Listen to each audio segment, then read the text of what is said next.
Assalamualaikum warahmatullahi taala wabarakatuh. Salam pertemuan, salam pencerahan, salam di alam maya untuk teman-teman yang berkesempatan bersama dengan saya pada malam ini.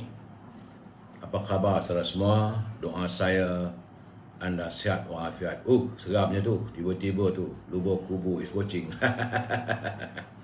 Nama macam-macam. Waalaikumsalam. Carilah nama lain saudara. Cucu saya pun datang ni, 4 tulang kering. Apa khabar saudara? Semoga anda semua sihat. Apa khabar Mimi, Azman Abdul Latif, Anwar Jubin, Hafiz Wan Basirun. Dia dah ngintai-ngintai tu. Saudara Mustafa Ilyas, saudara Madrul Zaman, saudara Thomas Tan. Apa khabar saudara? Begitu juga dengan saudara Syahar Ibrahim. Waalaikumsalam. Saudara Puan Lina Arina, Syah Marzuki. Apa khabar Puan? Moga sihat. Syahli Ahmad. Waalaikumsalam. Dari selamat malam.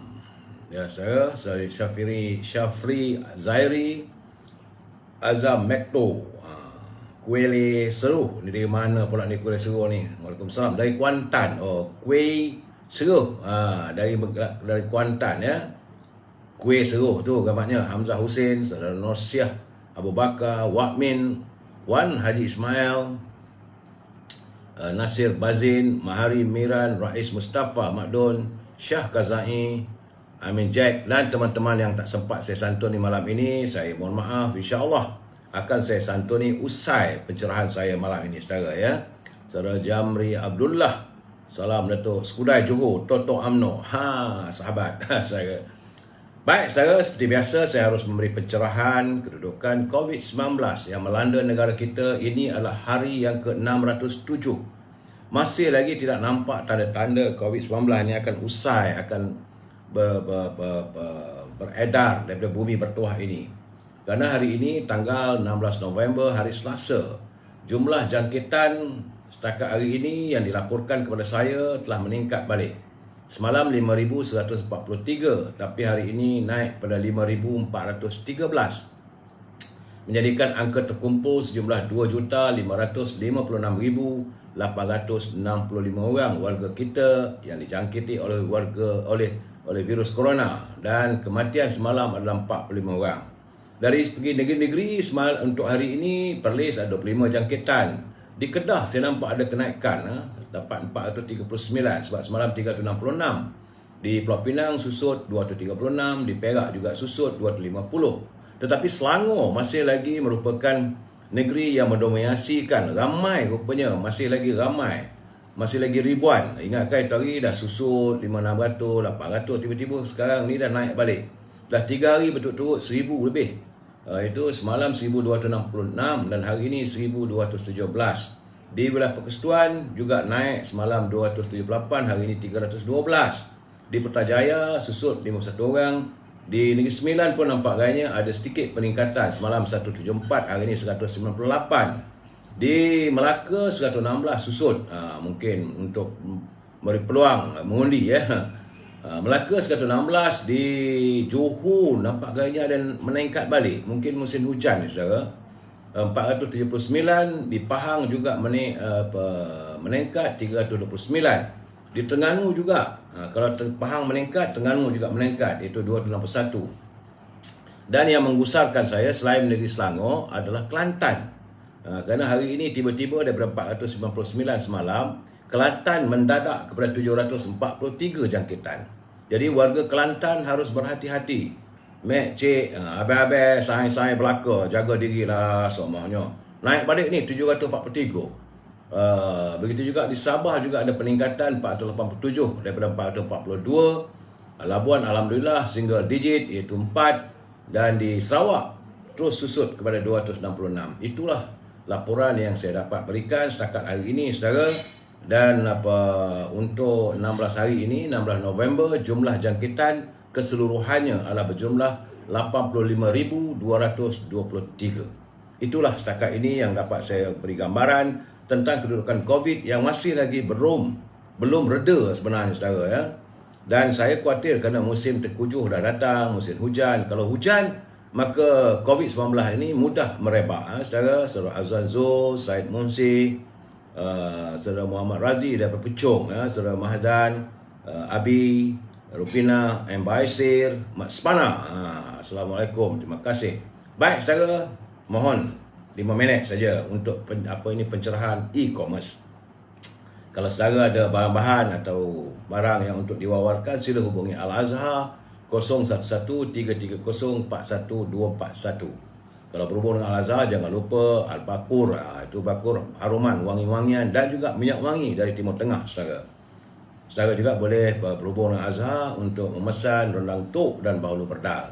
Juga saudara boleh berhubung dengan Siti Pareha di talian 017 711 4300, 017 711 4300.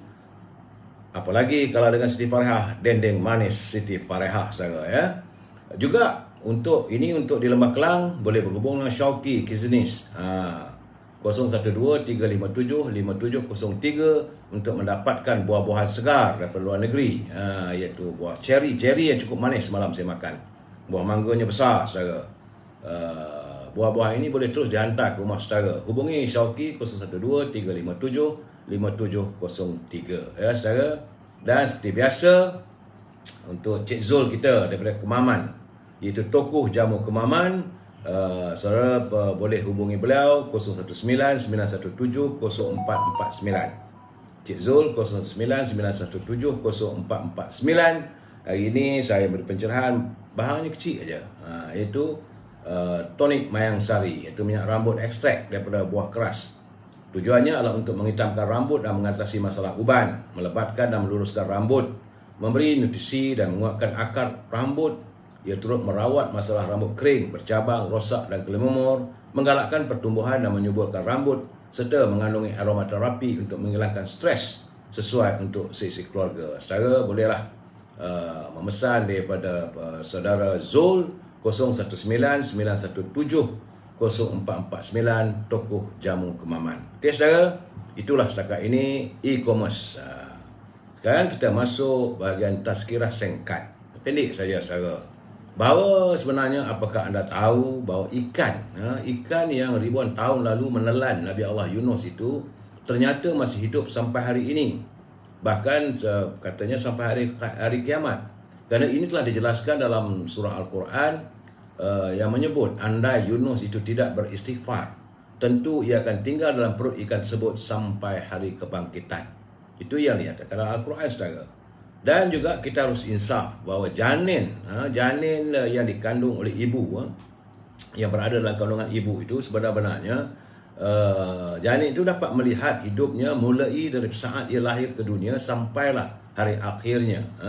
Kerana itu kadang-kadang ketika kita berkunjung ke beberapa tempat yang baru, yang tak pernah kita pergi, kadang-kadang kita merasakan seolah tempat itu tidak asing bagi kita. Itu sebenarnya dalam janin itu dia dah pun mengetahui, dia dapat melihat gambarannya. Anda juga harus ingat, ya saudara, antara bahan yang baik untuk dimakan adalah buah kurma.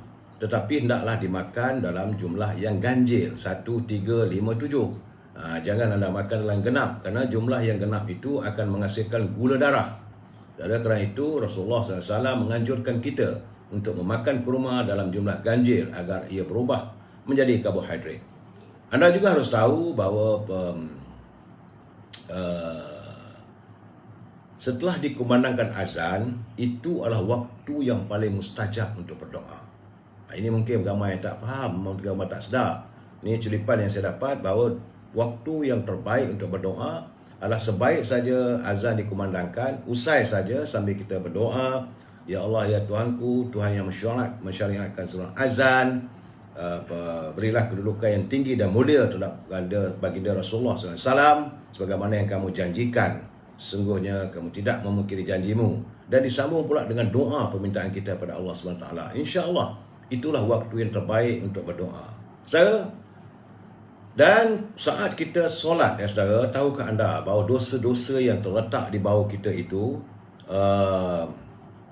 ataupun di atas kepala kita ini, saat kita sujud, saat kita rokok, maka saat itulah segala dosa-dosa yang terpikul di bawah kita dia gugur, saudara. Jadi Oleh itu banyakkan selawat.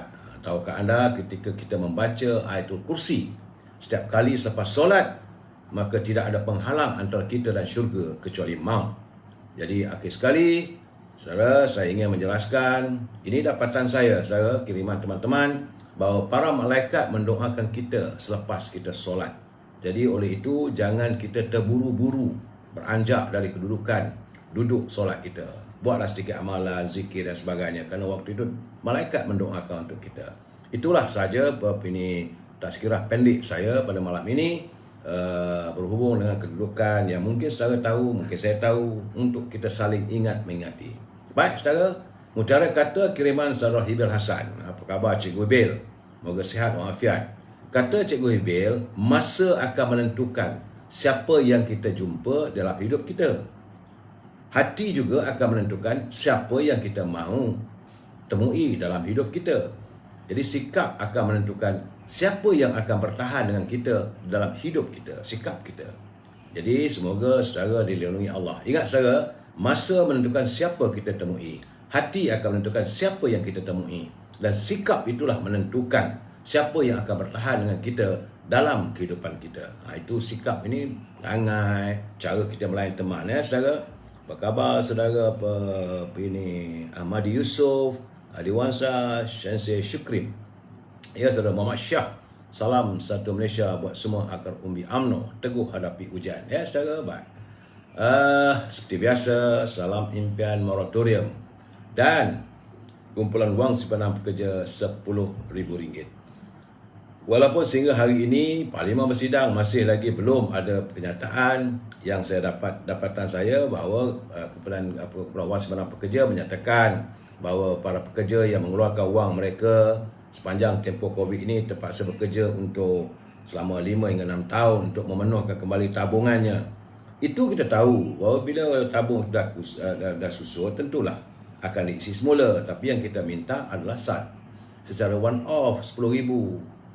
Jadi tak perlulah didengungkan berapa lagi tinggal dan sebagainya. Bagi mereka yang layak, keluarkanlah untuk saat-saat sebegini ya saudara. Dan saya mengharapkan agar kerajaan, pimpinan negara ingat, janganlah kita berbelanja tanpa had. Kerana kalau kita berbelanja tanpa had, negara akan muflis. Saudara? Baik, tajuk perbincangan kita malam ini adalah menanti sinar 20 November. Menanti sinar 20 November. Sebentar lagi saya beri pencerahan. Sebelum itu kita santuni dulu pantun Pak Nazil. Kata Pak Nazil, masak kari ikan kembung, goreng sepat, sambal kerang. Penting diri, tandanya sombong. Begitulah sifat sesetengah orang. Jadi kalau kita mementingkan diri, itu tandanya kita sombong. Saudara KJ, saudara Puan Salbiah, Azli Hamid. Katanya lagi, pucuk paku keladi bunting, jeruk pala diberi jiran. Semua mengaku perpaduan itu penting. Mengapa pula asyik bercakaran? Jadi Pak Nazil menzahirkan persoalan. Sebab semua orang nakkan perpaduan.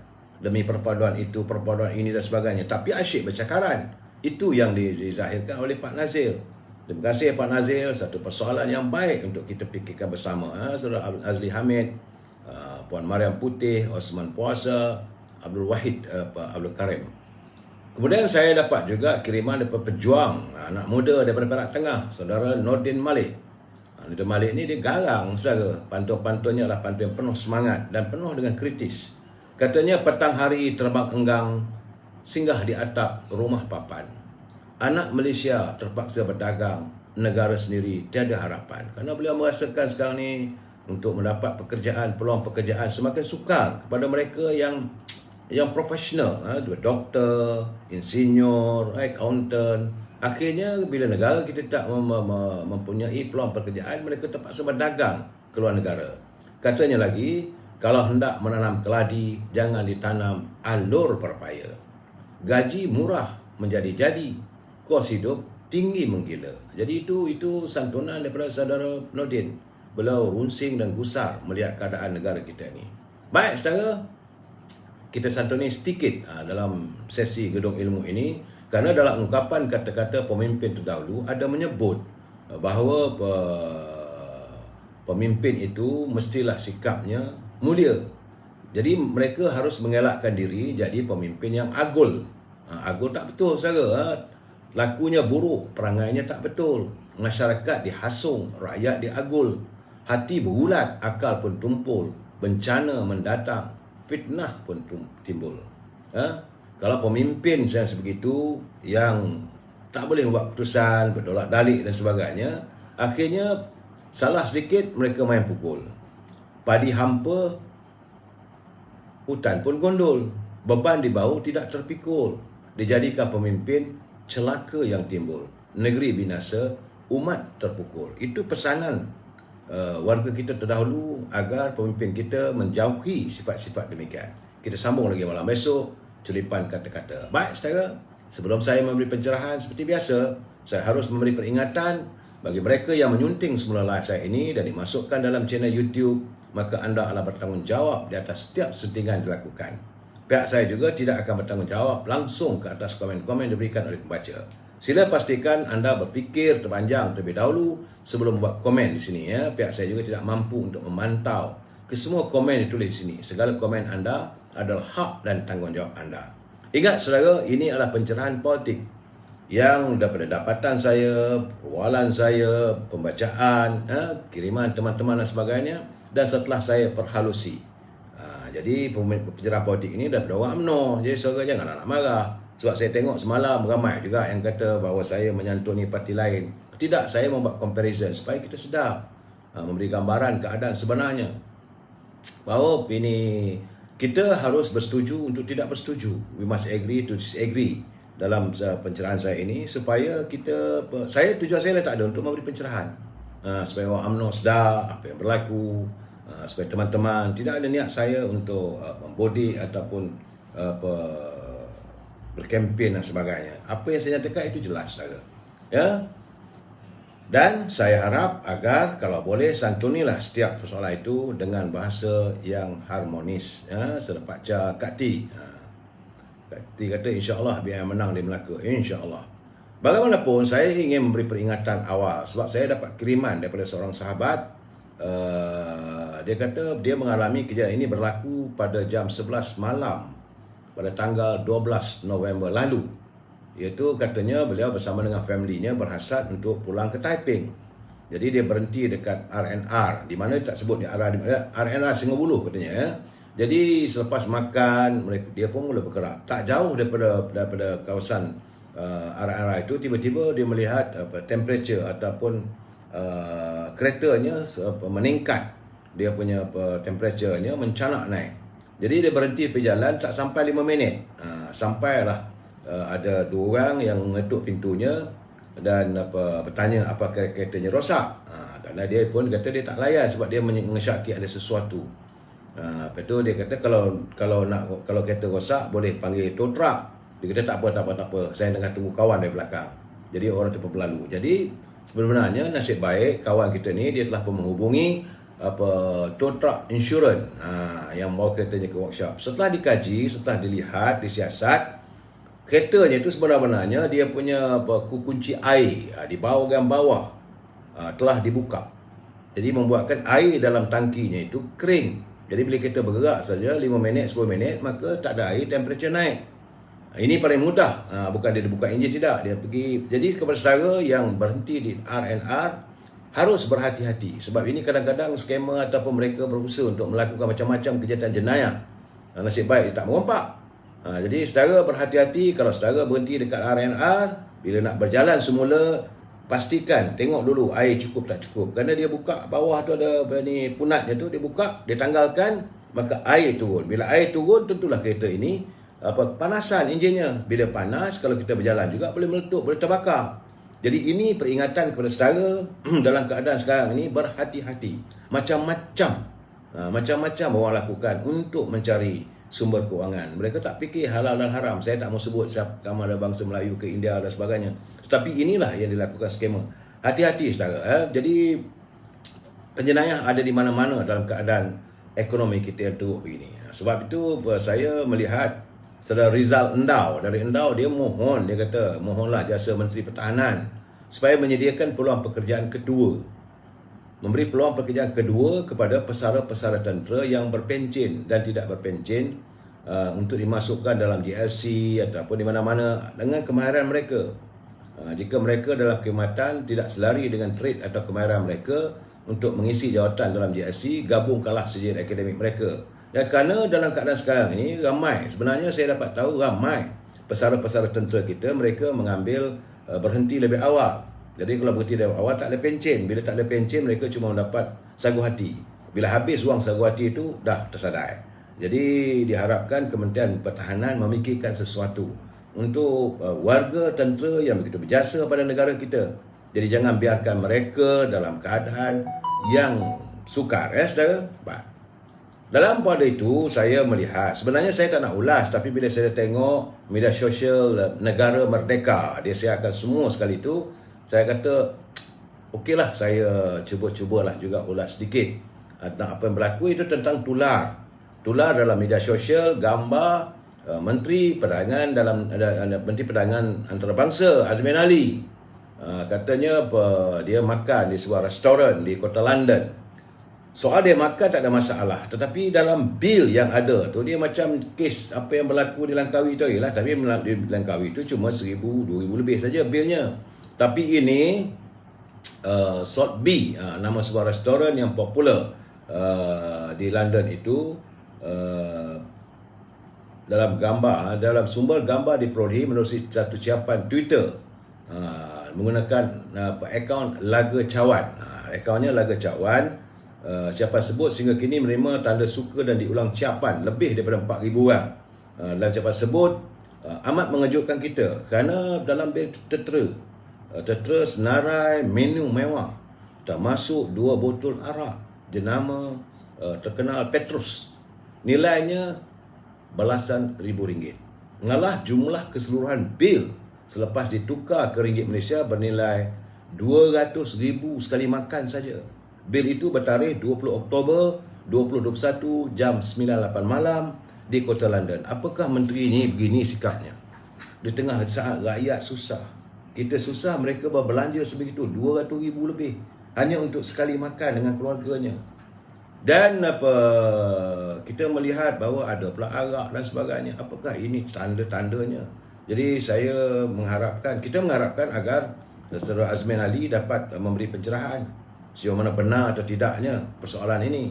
Dan saya mendapat kiriman itu dan mereka cuba menyiasat bahawa memang betul lah bahawa Azmin Ali dan anaknya bersama isterinya Samsida dan anak lakinya Bashir dalam semakan itu mengesahkan bahawa Bashir merupakan penuntut di City University of London. Jadi kemungkinan benar cerita itu sukar untuk disangkalkan. Tapi bilnya itu adalah sebanyak 200,000 lebih sekali makan. Mereka berbelanja, rakyat susah. Nak dapat keluaran duit RM10,000 daripada kumpulan wang sebenar pekerja pun seksa bagai nak gak, belum dapat lagi. Terjerit-jerit, tapi dia boleh berbelanja begitu. Itulah gambarannya pemimpin mereka. Jadi saya tak mau bercakap lebih, saudara. Selamat malam, UMNO, BN saja terbaik. Itu jelas. Saya bukan pasal apa tapi saya tak mau cakap lebih lah, sebab itu dia daripada parti lain. Kalau parti UMNO memang lumat saya balun saudara ya.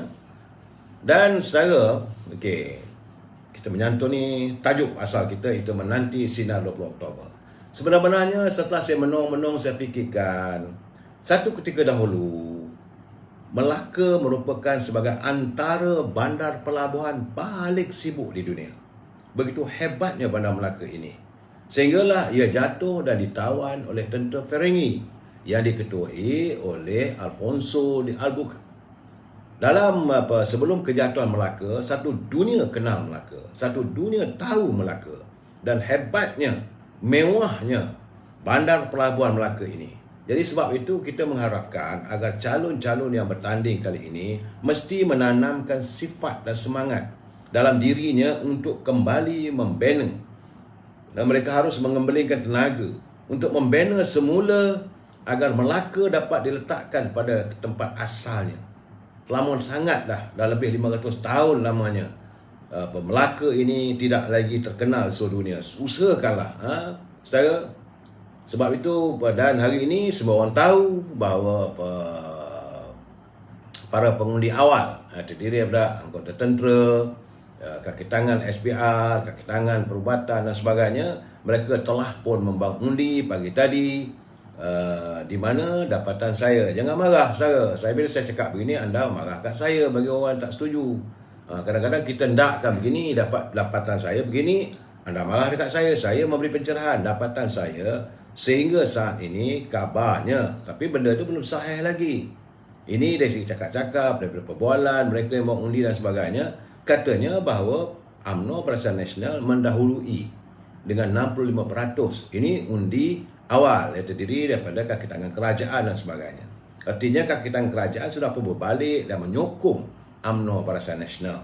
Itu galapan saya. Katanya bahawa kedudukan sekarang 65 UMNO, 32 Pakatan Harapan dan 3 Perikatan Nasional. Peratusnya ya saudara.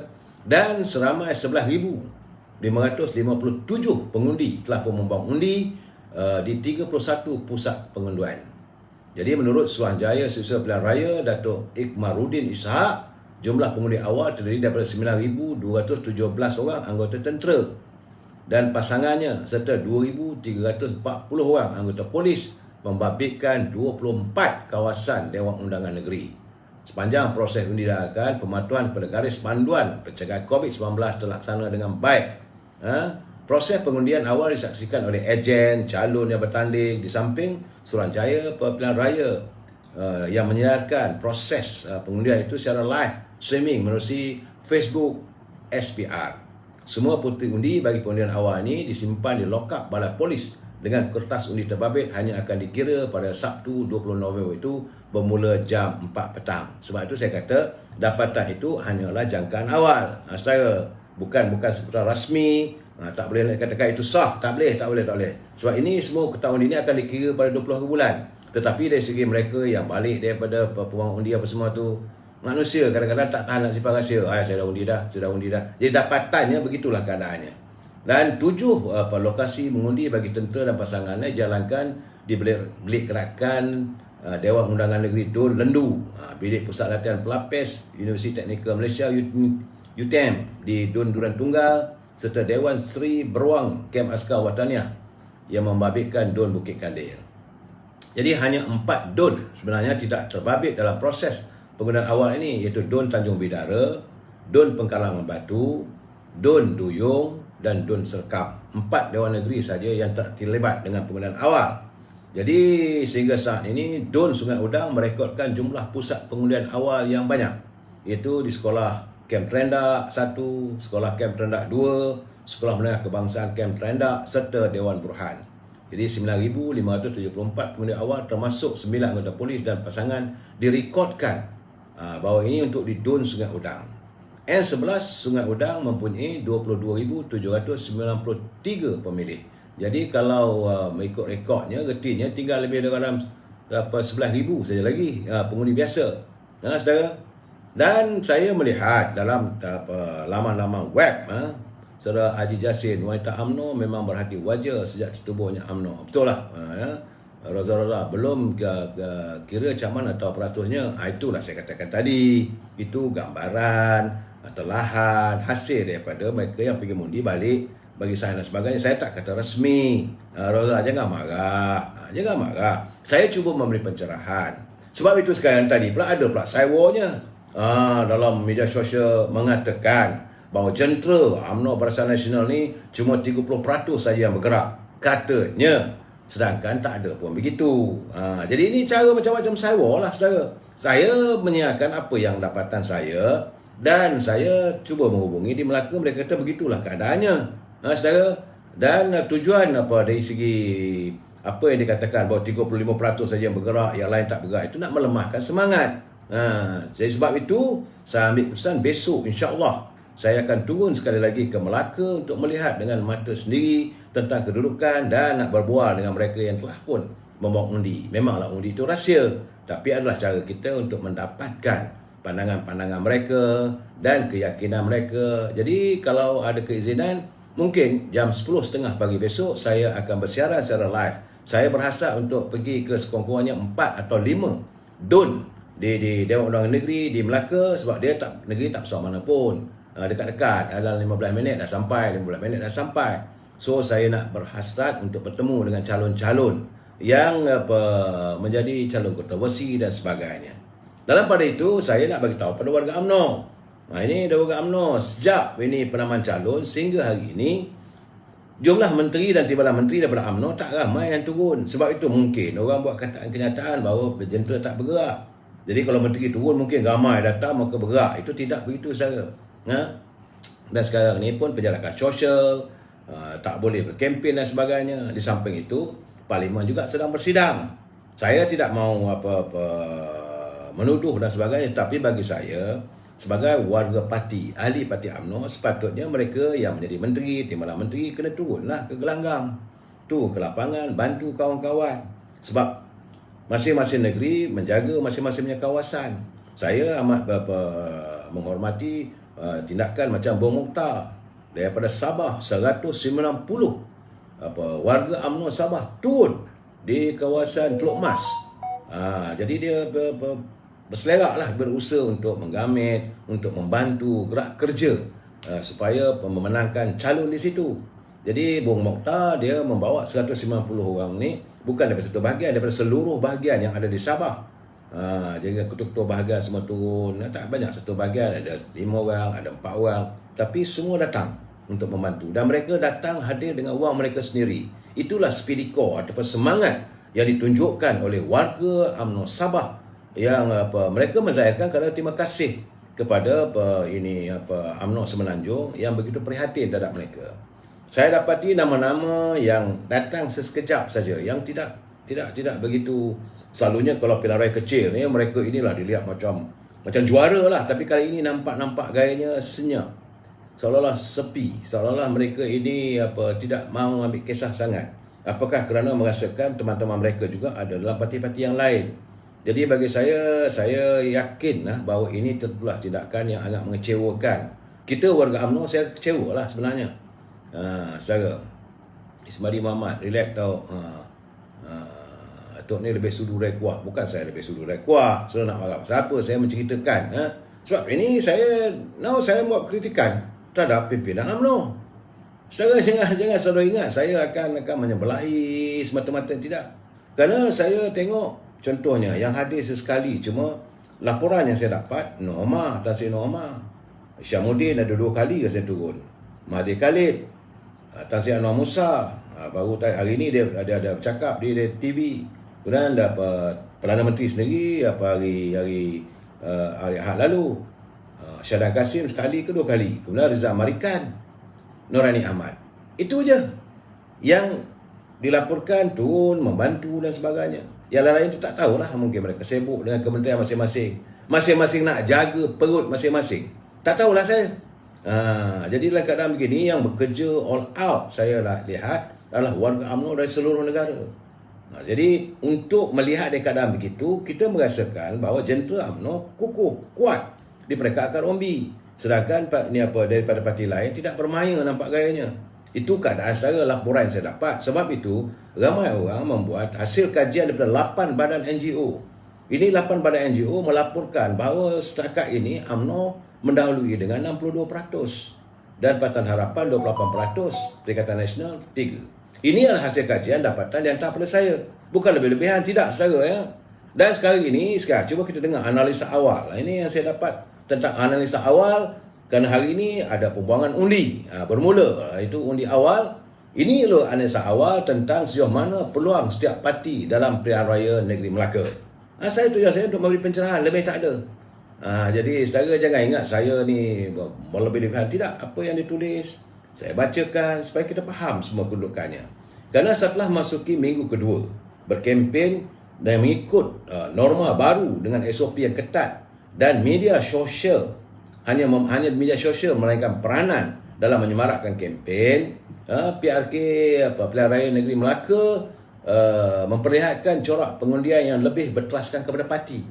Ini analisanya, bahawa ia tidak lagi berteraskan macam dulu calon-calon populariti, tidak, dia berteraskan pada parti. Jadi selepas parti barulah calon dan diikuti oleh isu setempat. Ia tidak menimbulkan isu nasional. di negeri pilihan raya Negeri Melaka kali ini tidak membabitkan isu nasional. Waktu kita pilihan raya ke-14 tadi 2018 dia membabitkan isu nasional. Ini tidak ada isu nasional yang diutarakan. Adalah satu dua yang tidak begitu diberi perhatian oleh warga negeri Melaka. Jadi sebab itu ada gambarannya besar kemungkinan kerana faktor kepada COVID-19 ini, maka pengundi yang keluar mengundi dijangka mungkin lebih rendah. Mungkin lebih rendah. Itu mengikut laporan analisa awal. Dan keadaan ini boleh memungkinkan kemenangan seseorang calon itu menang atau kalahnya. Dan kemenangan DAP dalam PRU 14 dahulu yang lebih dilihat didominasikan oleh sentimen ubah. Waktu itu DAP dengan slogan yang ubah-ubah untuk mendapatkan undi tambahan daripada anak rantau. Tapi kali ini pilihan raya di Melaka analisa awalnya agak sukar. Jadi kebanyakan isu yang dimainkan semasa PRU 14 juga sudah tidak relevan lagi. Dan ini memberi impak kepada kemerosotan undi pada Pakatan Harapan. Itu saya tak tahu, saya jangan sombong kat saya. Ini analisa awal. Kerana ini memberi nilai tambah kepada UMNO dan Barisan Nasional, khususnya dari segi imbangan peratusan undi. Walaupun tidak banyak pertambahan, tetapi disebabkan kemerosotan undi daripada pihak parti-parti yang bertentangan dengan UMNO Barisan. PRN Melaka kali ini juga banyak dipengaruhi oleh ikon-ikon calon itu sendiri. Kerana parti-parti politik mencalonkan ramai muka baru. Boleh katakan, Pakatan Harapan mengumumkan muka baru, UMNO Barisan Nasional 84% muka baru. Kemudian daripada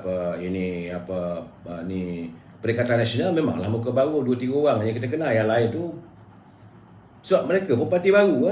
Jadi kerana itu parti-parti politik yang mencalonkan muka baru ini merupakan satu faktor kesukaran untuk meramalkan keputusan pilihan raya negeri Melaka. Sebab saya katakan bahawa bila tak boleh nak berkempen, sukar untuk diramalkan.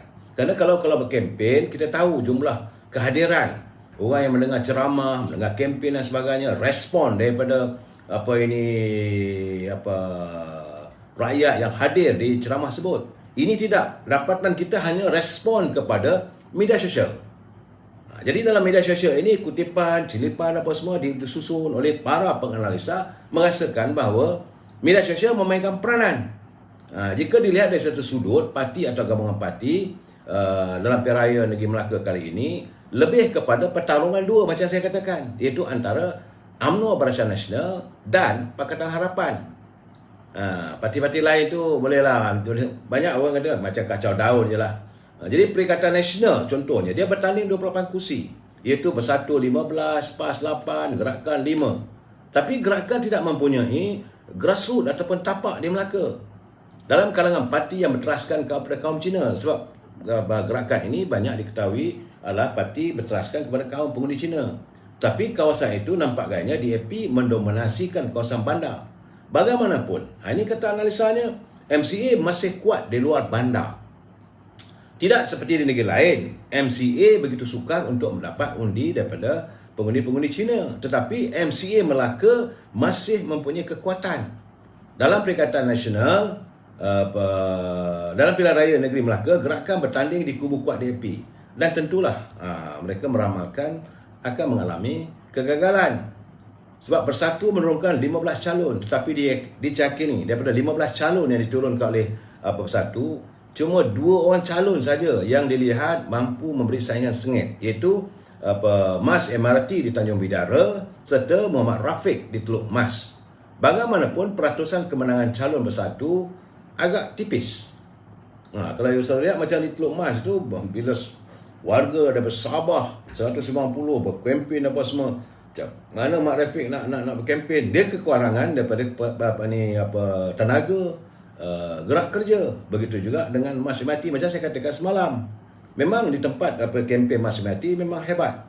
Tapi di pusat itu saja, itu siapa nak datang boleh makan macam-macam lah. Tetapi di luar kawasan itu dia kekurangan, kekangan kerana anggota parti PPM ni tidak ramai, saudara.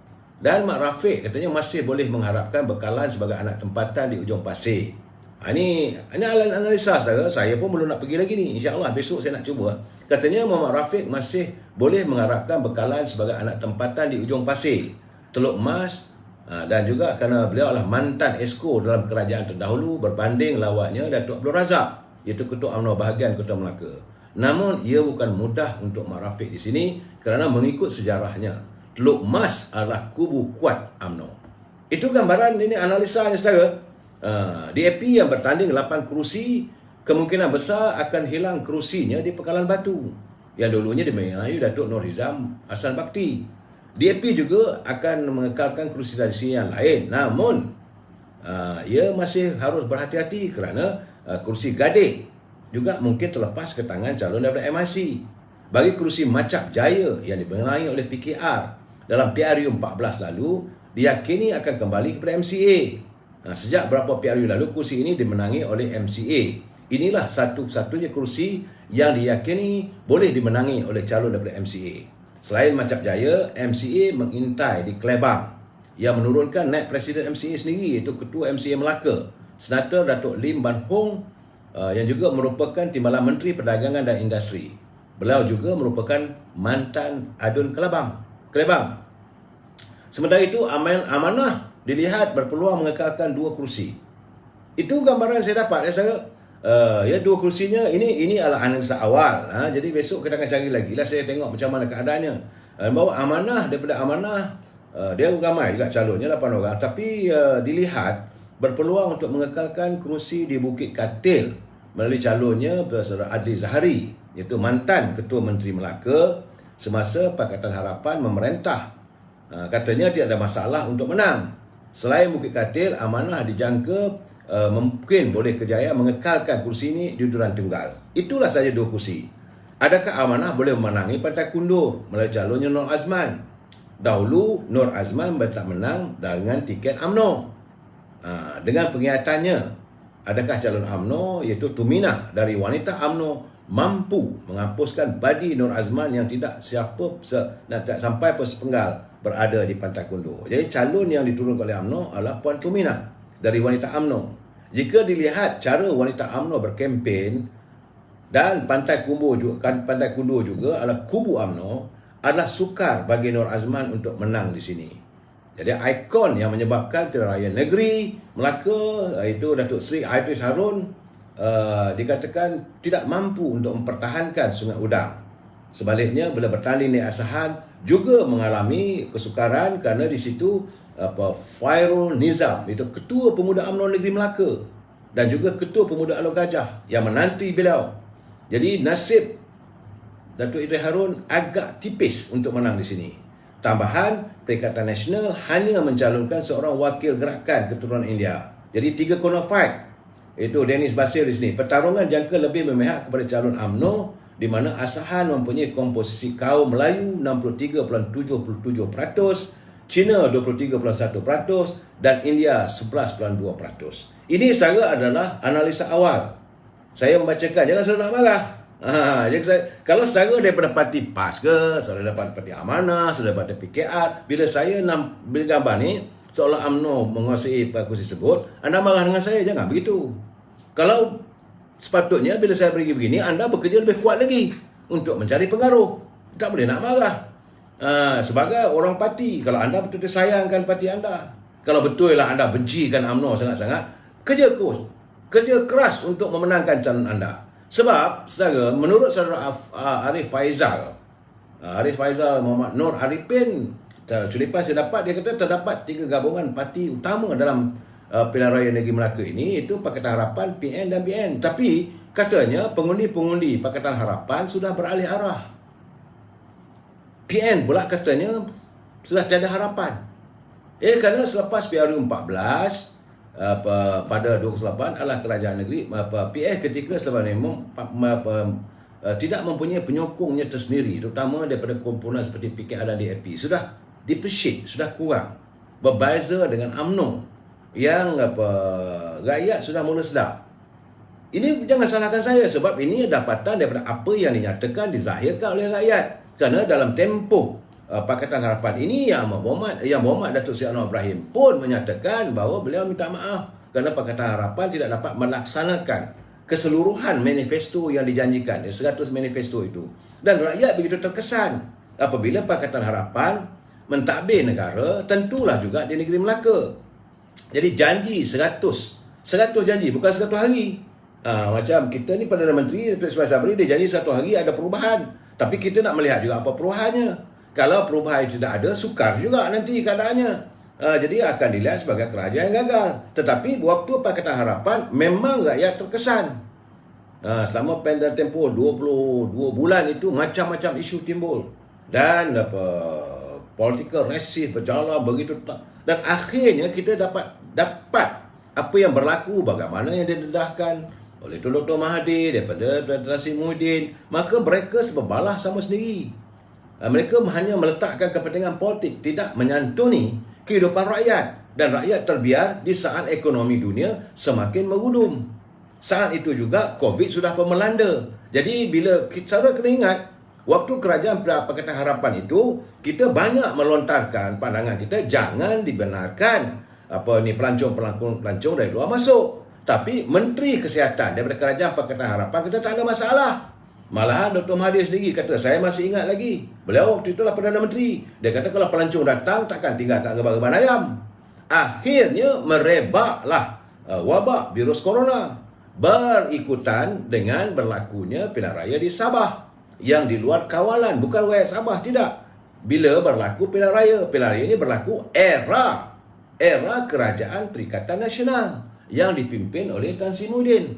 Keadaan ini membuatkan rakyat begitu terkesan. Selepas Pakatan Harapan berlaku langkah Sheraton. Langkah Sheraton ini adalah merupakan satu gerakan, satu gegaran yang begitu hebat pada Pakatan Harapan. Akhirnya menteri-menteri dalam Pakatan Harapan wuyuk. Dan tinggal lagi menteri-menteri yang bersama dengan Tan Sri Muhyiddin. Dan mereka meminta nyawa. Dan yang beri nyawa adalah daripada PAS dan UMNO. Ini jangan dinafikan. Saya tidak pernah menafikan bahawa UMNO juga ada termasuk. Kerana waktu itu apabila gerakan kita dalam Muafakat Nasional minta supaya UMNO menyokong. Sedangkan UMNO minta waktu itu nak adakan pilihan raya.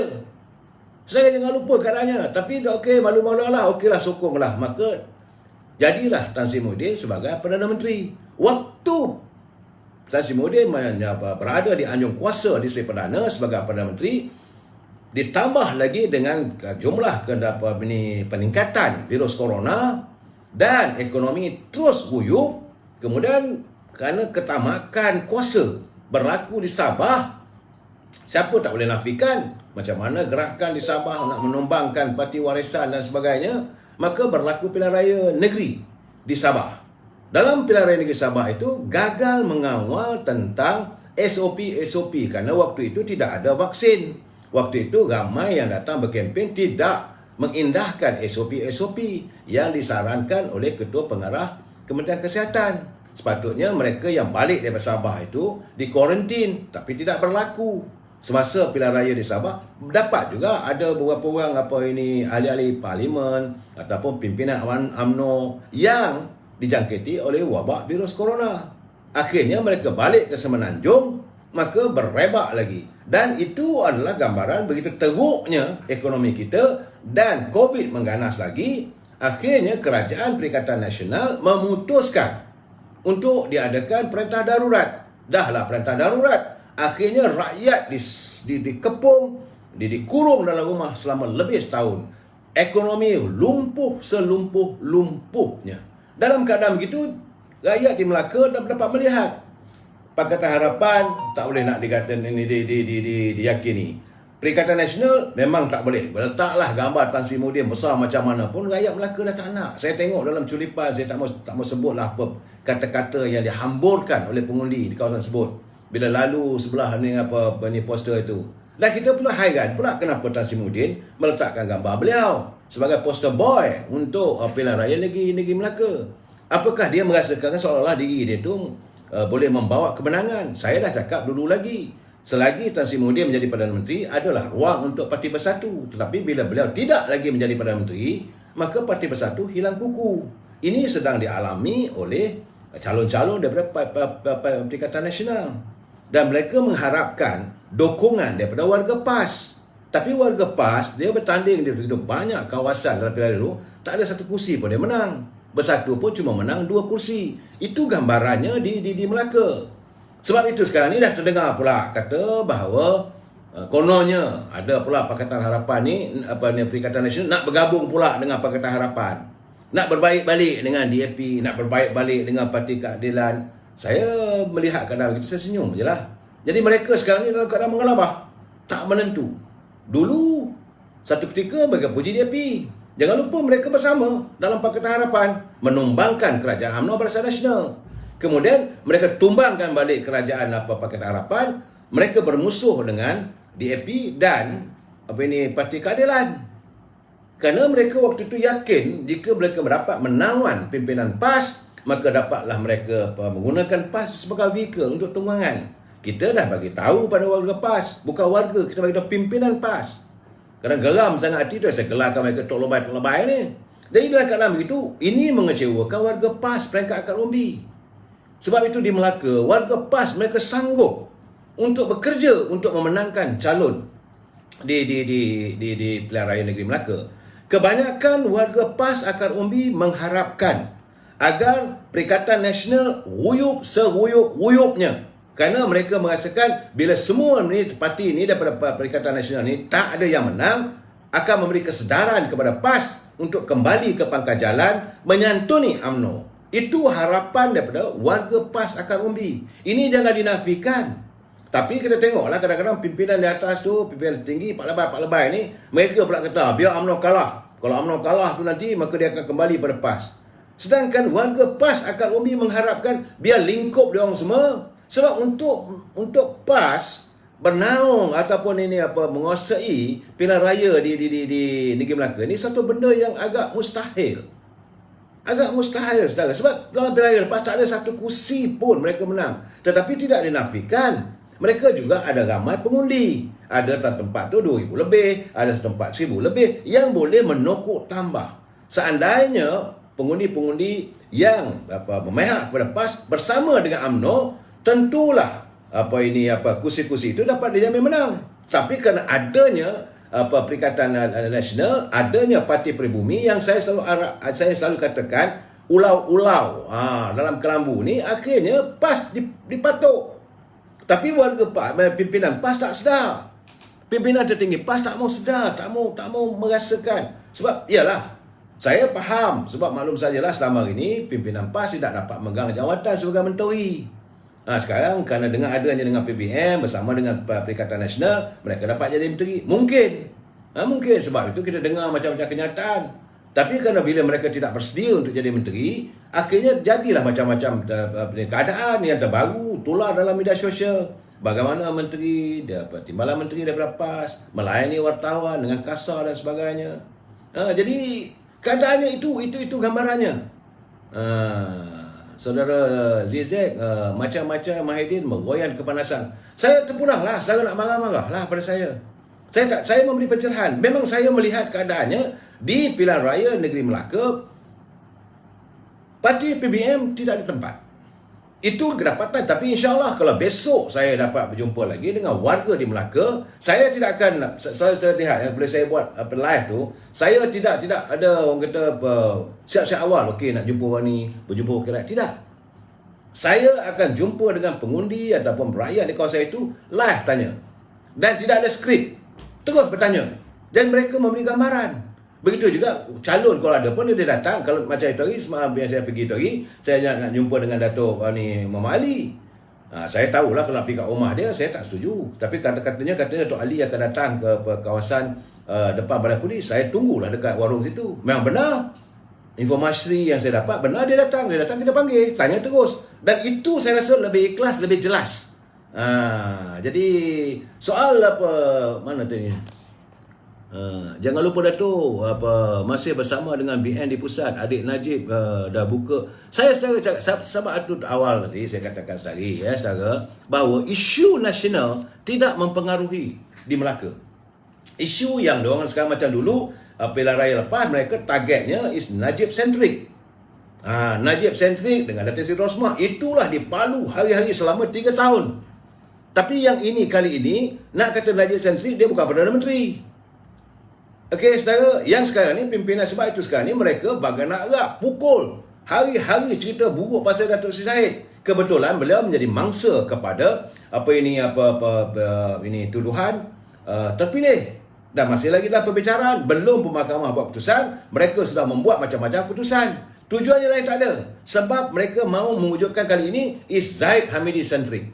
Tapi di Melaka tidak berlaku begitu, saya. Sebab orang Melaka, rakyat Melaka nakkan kehidupan. I want to survive. I want to see what is going to happen to me. Macam saya katakan bahawa Melaka ini bukan negeri yang bergantung pada kilang. Tidak. Bukan juga negeri pertanian. Ia adalah kawasan pelancongan. Apabila kawasan pelancongan, kestabilan politik tidak berlaku, tidak ada hadirnya pelancong-pelancong, maka ini membuatkan ekonomi Melaka dalam keadaan yang merudum. Efeknya kepada rakyat. Ini kena faham. Jadi bila saudara nak menganalisa ataupun nak bercakap, nak komen tentang Melaka, walaupun saudara tuduh, cuma bagi tahu jangan buat dosa kering ajalah. Dan saya amat mengharapkan saudara, kalau saudara nak menuduh itu dan ini, bersedialah anda sebab lepas pilihan raya ini saya dikabarkan akan ada tindakan mahkamah yang akan diambil oleh pimpin-pimpin bila anda menuduh macam-macam.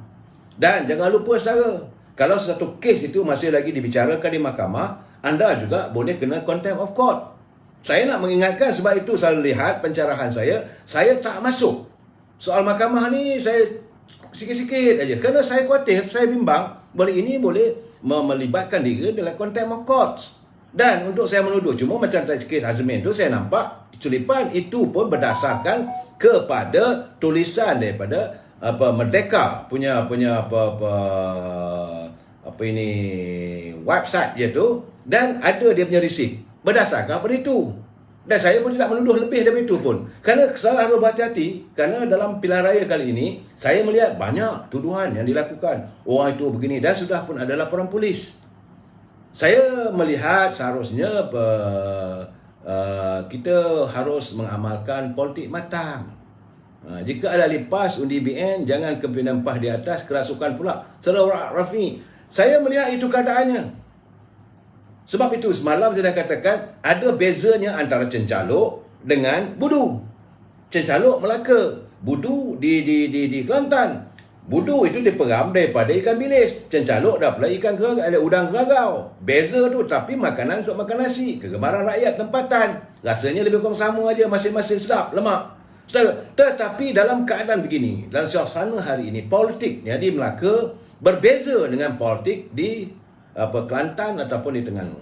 Artinya kewalakan ahli-ahlinya tidaklah begitu tebal. Sebab itu mereka mengatakan banyak. Saya jumpa dengan ahli PAS yang waktu saya bertandang ke Melaka 2 hari lepas, mereka menyatakan, tak maaflah kali ini, pimpinan boleh membuat macam-macam, tapi keputusan kami nak melihat UMNO Barisan Nasional kami akan dukung. Saya pun diam-diam. Rupanya hari ini saya dapat berbual dengan seorang ahli sabiqun. Saya dapat berbual dengan 2-3 orang ahli PAS. Mereka mengatakan harapan akan umbi biar UMNO Barisan Nasional menang besar kali ini. Warga PAS peringkat akar umbi akan membantu sehabis mungkin supaya dengan keadaan begini pimpinan tertinggi PAS sedar diri dan kembali kepada muafakat nasional. Sebab mereka mengatakan sia-sia air mata kami tumpah melihat penyantuan atau santunan bangsa Melayu kita, satu agama kita terlerai hanya oleh kerana tindakan pemimpin atasan. Saya dah bagi beritahu awal-awal.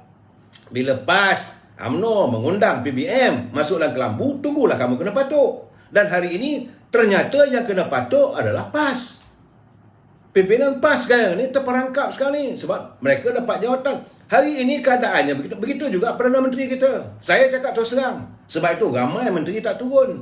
Perdana Menteri pun tidak komited. Kerana beliau pernah keadaan gusar. Apakah dirinya akan diperangkap oleh PBM kalau berlaku mereka menarik sokongan sebagaimana yang dinyatakan oleh Tan Sri Muhyiddin bahawa beliau akan bersedia bila-bila masa nak tekan butang. Butang apa dia tekan soal pada dia lah. Tetapi kalau itu berlaku, kerana saya dah bagi tahu kedudukan Perdana Menteri dalam keadaan yang rapuh. Kalaulah 5-6 orang saja dari PBN tarik sokongan, wuyuk. Dan apakah beliau mendapat satu jaminan daripada parti Amanah, DAP dan Keadilan, yang mereka mengatakan bahawa mereka nak adakan pilihan raya bulan 7, bulan Julai tahun depan. Tapi kalau itu yang melihat daripada perkembangan sekarang, saya berkeyakinan bahawa Parti Pribumi Bersatu ni dia mungkin ada hambalan dendam. So, Yang Amat Berhormat Datuk Ismail Sabri kena berhati-hati. dan harus menyantuni. Sebab itu saya melihat tak banyaklah sentimen-sentimen yang dilihat perbalahan antara pimpinan UMNO dengan Pakatan Harapan. Tetapi saya melihat perang yang paling hebat sekarang ni antara UMNO dengan Parti Perubatan Bersatu. Kita berperang memang dari awal lagi. Kita tak nak. Kita tak mahu bekerjasama walaupun sedetik pun. Sebab itu bila PAS minta disantuni supaya diadakan satu pemufakatan, kita tak boleh terima. Ini bukan kehendak Zahid Hamidi. Ini bukan kehendak Datuk Mahasan. Ini bukan kehendak Perdana Menteri. Ini kehendak akar umbi UMNO. Dan saya yakin akar umbi PAS pun begitu juga. Mereka tentulah merasa kecewa melihat kesan daripada pilihan raya di negeri Melaka antara UMNO dengan PAS terbelah dan Muafakat Nasional berakhir. Mereka kecewa. Ini dapatan saya. Jadi saya mengharapkan agar warga Melaka kali ini anda boleh melakukan tindakan terpulang pada anda. Kalau betul-betul ahli-ahli PAS di perangkat akar umbi mau melihat bahawa Muafakat Nasional ini dikembalikan semula. Sebab UMNO ni selalunya berlapang dada selalu. Presiden je pun satu hal juga, asyik lapang dada saja. Orang buat macam-macam pun dah lah kali okeylah, kita terimalah balik. Tetapi untuk dengan PAS ni saya berkeyakinan kalaulah bila dah wuyuk daripada semua habis semua tu, mereka nak berbalik baik, tak ada masalah. Saya yakin keadaannya. Saya tak tahulah, pulanglah kok dah balik daripada Jerman ni dah berubah sikapnya. Tapi yakin saya mengetahui pribadinya sentiasa berlapang dada dan tidak sentiasa bermusuh dengan orang. Sebab itu orang boleh buat dia macam-macam. Maka saya berkeyakinan itulah kehendak akar umbi. Akar umbi PAS mengharapkan bahawa mereka tidak lagi boleh membantu calon daripada Perikatan Nasional, wa-ima calon PAS lagi. Dan kali ini mereka mengatakan biarlah Perikatan Nasional ini kalah, dengan harapan kekalahan itu akan mewujudkan kembali semula semangat Muafakat Nasional. Kita sambung lagi besok, insya-Allah 10.30 pagi saya akan bersiaran bila saya di Melaka nanti. Selamat malam, wabillahi taufiq wal hidayah. Assalamualaikum warahmatullahi taala wabarakatuh. Semoga anda sentiasa bahagia. Jumpa saya besok jam 10.30 pagi. Terima kasih.